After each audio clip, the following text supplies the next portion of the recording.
বাচ্চা বড় হলে মাদের এই একটা কাজ কিন্তু একদম লেগেই থাকে। সকালে উঠেই বাচ্চাকে স্কুলে নিয়ে যাও। তবে আমার কিন্তু এই ঝামেলাটা একটু কম আছে। আরাফাতের বাবাই বেশিরভাগ টাইমে স্কুলে নিয়ে যায়, মাঝে মধ্যে হয়তো আমার নিয়ে যেতে হয়। তারপরেও একটা সুবিধা আছে, সেটা হলো আরাফাতের স্কুল ডে শিফটে, মর্নিং শিফটে না। মর্নিং শিফটে হলে অনেকটাই কিন্তু ঝামেলা লেগে যায়। সকালবেলা ঘুম থেকে উঠে নাস্তা খাওয়ানো, আবার টিফিন দেওয়া, এরপর আবার রেডি হয়ে 8টার মধ্যে যাওয়া, 8টার মধ্যে না গেলে আবার ক্লাসে ঢুকতে দেয় না। এই ঝামেলা থেকে একদম বেঁচে গিয়েছি। ওর হচ্ছে 12টা থেকে ক্লাস। যাই হোক, মর্নিং শিফটের বাচ্চাদের ছুটি হয়ে গিয়েছে। এখন আরাফাতরা এখানে দাঁড়িয়ে আছে আর এখনই ঢুকবে ক্লাসে।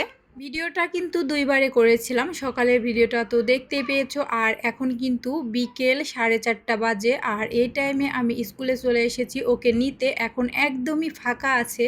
আজ অনেক রোদ উঠেছে, গরমে কিন্তু বেশ ভালোই পড়ছে। স্কুলে আসার অসুবিধা কোনটা সেটা তোমাদের সাথে একটু শেয়ার করি। আমার ছোট আরেকটা ছেলে আছে, ওর বয়স 3 বছর। তো ওকে রেডি করানো, আবার ও কিন্তু হেঁটে আসে না, ওকে কোলে করে নিয়ে আসতে হয়। একবার ভাবো, এই গরমে কোলে করে বোরকা পরে আসা কিন্তু অনেকটাই কষ্ট হয়ে যায়। তো আরাফাতের ছুটি হয়ে গিয়েছে, এখন আমরা চলে যাচ্ছি। আমার বাসা কিন্তু অনেক দূরে না, একদম স্কুলের পাশে, এজন্য হেঁটেই আসি। আর ভিডিওটাই পর্যন্তই। আল্লাহ হাফেজ।